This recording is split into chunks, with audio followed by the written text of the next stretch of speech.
હલાવ્યો. ભગવાન પગ હલાવે છે તો આને વિશ્વાસ આવી ગયો કે હાચો અમારો મહારાજ. એટલે એણે બરાબર પગ પકડી લીધો. પગ પકડીને કીધું ભગવાન હવે પાણી પી જાય તો મારી મહેનત બધી ફેલ જશે, મારી મહેનત એડે જશે. ભગવાન બહાર નીકળો ને જરાક તમારું મોઢું જોઈ લઉં. ભગવાન કે બહાર નહીં આવું, અહીં નહીં મોઢું જોવું હોય તો પાણીમાં જોઈ લે. પણ ભગવાન પાણીમાં કેમ મારું પાણી પીવાતું જાય છે ને, હવે મારાથી શ્વાસ નહીં ભરાય. ભગવાન બહાર પધારો નકર મારો પ્રાણ જશે. ભગવાન તો બહાર પધાર્યા અને આ ગોવાળે બહાર આવ્યા.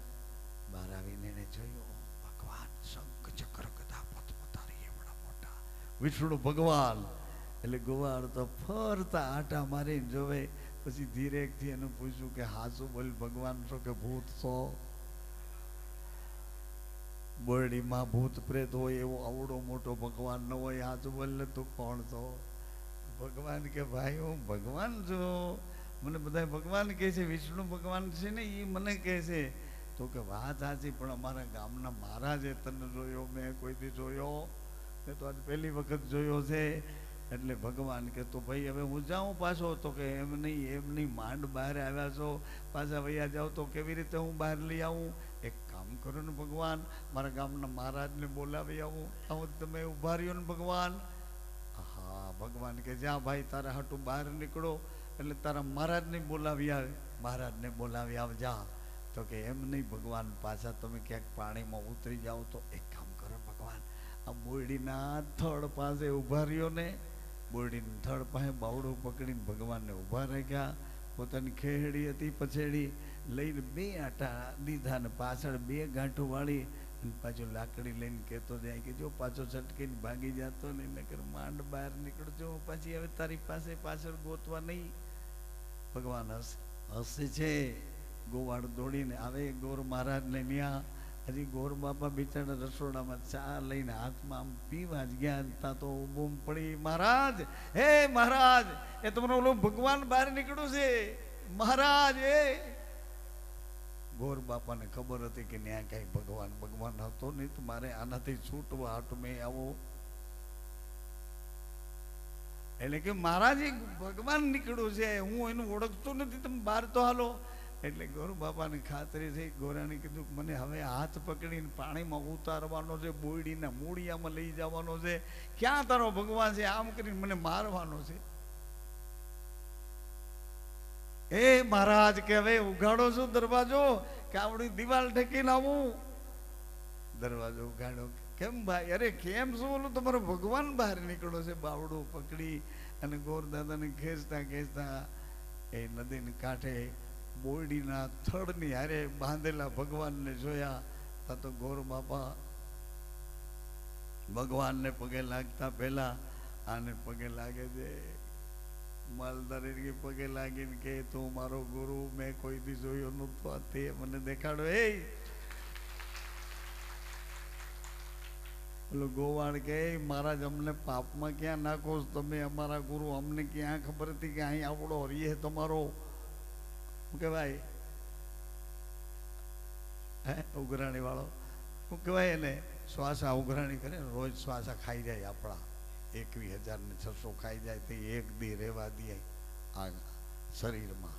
જે ગામમાં રહેવું હોય છૂટ છે તમને, પણ 21,600 દિવસ ત્યારે આ શરીરમાં રહેવા દે 24 કલાક. એટલે કે અમને ખબર નહોતી મહારાજ તમારો ભગવાન અહીંયા રહે છે. એટલે આ ગોવાળે કીધું કે તું મારો ગુરુ, તે મને ભગવાન દેખાડ્યા. ઓલા બ્રાહ્મણ દેવતા કે તું મારો ગુરુ, તે મને ભગવાન દેખાડો. ભગવાન કે જો મને આમાંથી છોડો તો તમે 2 મારા ગુરુ જાઓ. એમ કરતા કરતા કરતા આ જીવનને આપણે આમ જોખતા હાલ્યા જાય છે. જોખવામાં ક્યારેક જોખમ આવે છે, ક્યારેક જોખ સરખો થઈ જાય છે. કૃષ્ણ ભગવાને અર્જુનને કીધું કે આ 2 ત્રાજવામાં તારે પગ રાખવાનો છે, અને 2 પગ સરખા રાખી ત્રાજવાને સ્થિર રાખી નીચે આ પાણીમાં જોઈ ઉપરની માછલીનો પડછાયો જોઈને ઉપરની માછલીને તારે વિંધવાની છે, મત્સ્યવેદ કરવાનો છે દ્રુપદ રાજાની કન્યા માટે. આ મત્સ્યવેદમાં અર્જુન આવ્યા છે. કૃષ્ણ ભગવાનને કે મારાથી નહીં થાય, નહીં થાય, આટલા બધા અત્યારે મારી શું કામ ઠેકડી મજાક મસ્કરી કરો છો, હું કોઈ દી ન કરી શકું આવું. કૃષ્ણ ભગવાન કે થઈ જશે, પણ થઈ જશે, તું જા તો ખરું, તું થઈ જશે. જઈને કૃષ્ણ ભગવાનના બોલ ઉપર વિશ્વાસ કરી અર્જુનને જ્યાં બે ત્રાજવામાં એક ત્રાજવામાં પગ દીધો તો ત્રાજવામાં હેઠું જવું જોઈએ ને, હેઠું ન ગયું, ત્રાજવું આમ એમને થીર થઈને રહ્યું.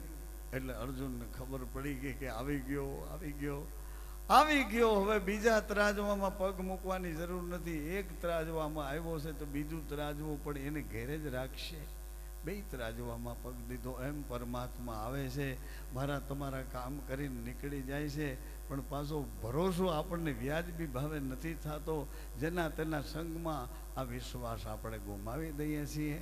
ઠાકર પરમાત્મા અનેક રૂપે આપણને બધાને મળ્યા છે, અને એ પરમાત્માને અષાઢી બીજના પ્રાર્થના કરું છું કે હે રામદેવજી મહારાજ, તમે સનાતન ધર્મનો શિવ અને શક્તિનો થાપેલો સનાતન મહાધર્મ કેવી રીતનો એકમાંથી ભગવાન બે રૂપ લઈ, એક પ્રકૃતિ બન્યા, એક પુરુષ બન્યા, મા બન્યા, પિતા બન્યા, પત્ની બન્યા, પતિ બન્યા, બેન બન્યા, ભાઈ બન્યા, બાપ બન્યા, દીકરી બન્યા, મા બન્યા, દીકરો બન્યા. આ બધા વ્યવહારમાં ભગવાન આપણને જાગતા રાખે, જાગતા રાખે. બેન ભાઈના વ્યવહાર, સ્ત્રી પુરુષના વ્યવહાર, બેન ભાઈ બેનનું શરીર સ્ત્રીનું છે, ભાઈનું શરીર પુરુષનું છે, પણ બેની વચમાં ખબર પડી કે આ મારો ભાઈ છે, આ મારી બેન છે, એટલે બેમાંથી કોઈના મગજમાં કોઈ પણ નબળો વિચાર આવતો નથી. આ શું ભગવાને એમાં દાખલ કરી દીધું કે બેન ભાઈ એના સંબંધોમાં કંઈ ફેરફાર નહીં. માં દીકરો, એક સ્ત્રીનું શરીર, એક પુરુષનું શરીર, પણ એમાં કોઈ ફેરફાર નહીં. બાપ દીકરી, એક પુરુષનું શરીર, એક સ્ત્રીનું શરીર, પણ કોઈ ફેરફાર નહીં. આ સંબંધો ભગવાને કઈ રીતે આપણી અંદર સેટ કર્યા, એ વખતે ખ્યાલ આપ્યો ભગવાન શિવજી કે આ સંબંધો એના બીજના ગુણોમાં મૂક્યા છે, બીજના ગુણોમાં મૂક્યા. એવા બીજનું એક ધર્મ બનાવ્યો છે પરમાત્માએ, બીજ ધર્મની સ્થાપના કરી છે. અને એ અષાઢી બીજનો મહિમા આજ આપણા ભાગમાં આવ્યો છે. અષાઢી બીજ હવે પછી ધીરે ધીરે ધીરે ધીરે કરતા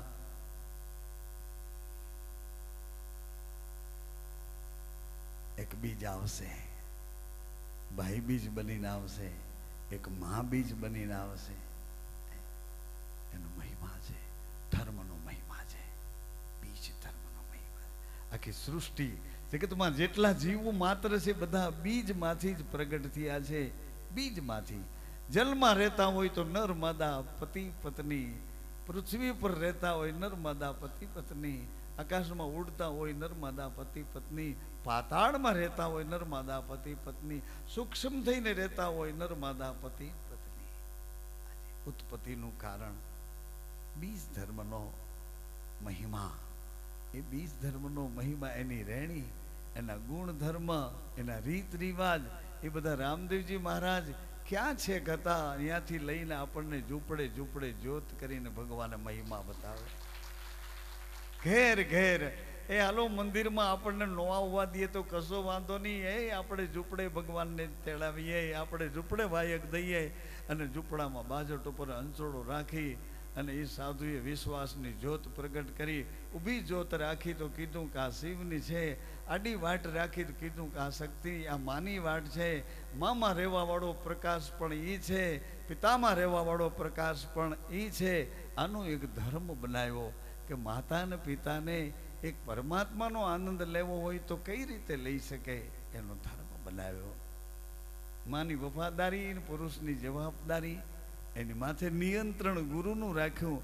વચનનો મહિમા કરીને બીજ ધર્મ ભગવાને રામદેવજી મહારાજે ક્યાં હતો એ ધર્મ આપણા સુધી પહોંચાડ્યો.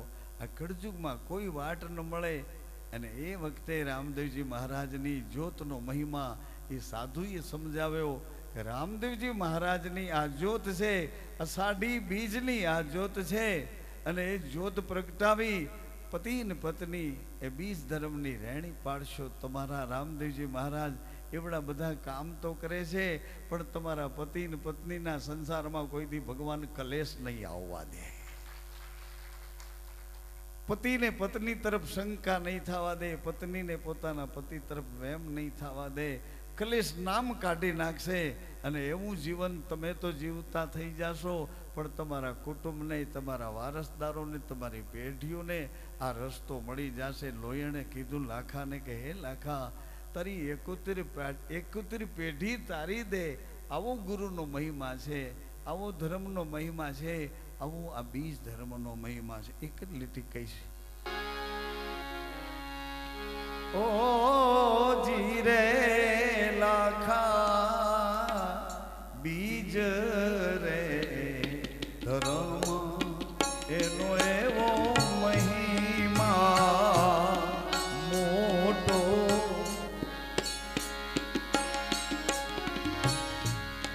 બીજ રે ધર્મ કોઈ પાડે,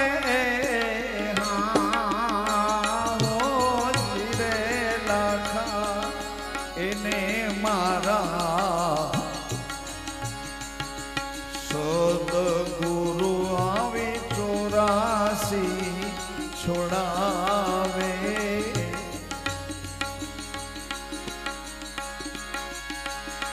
એના આવ્યા રે ગમનના ફેરા હે જટાડે.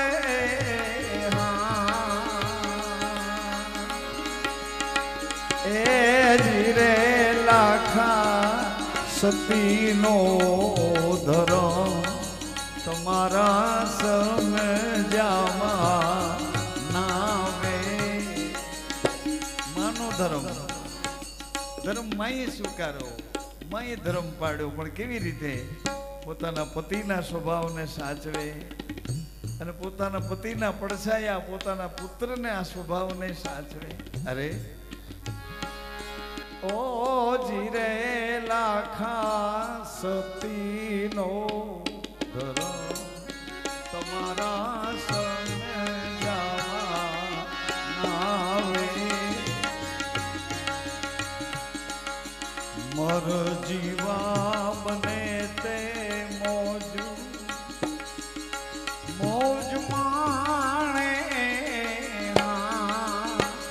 કોઈ મન જીતા બને તે મોજ માણે. જીરે લાખા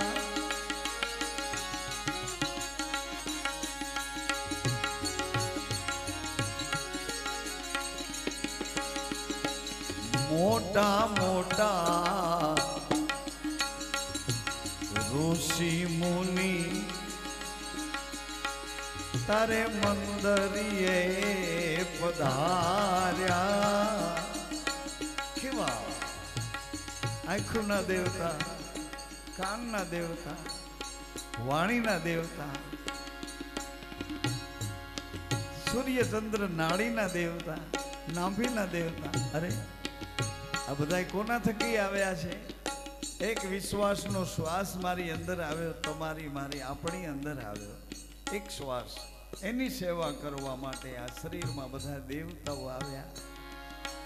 ઓ જીરે લાખા જ મોટા મોટા ઋષિ મુનિ તારે મંદરીએ પધાર્યા. આમાં તારા સદગુરુ દિલના દરિયા, તારા સદગુરુ દિલના દરિયા. એ જીરે લાખા પાટ રે મંડાવી હરિના કળશ થપાવો. રૂડા સદગુરુજીને પાટે પધરાવો.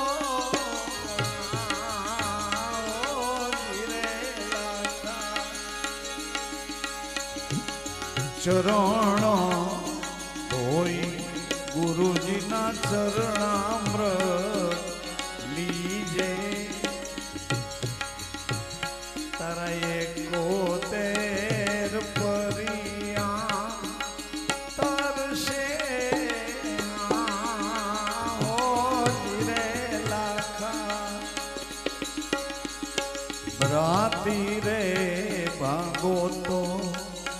આવી ભગતિ આદરી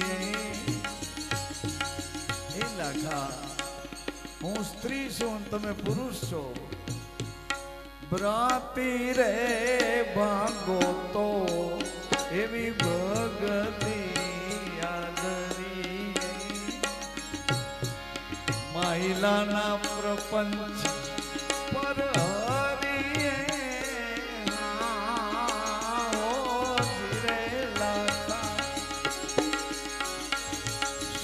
નરસિંહની છેલી સતી લોયણ બોલ્યા મારો સાહેબો તારે તો આપણે તરીએ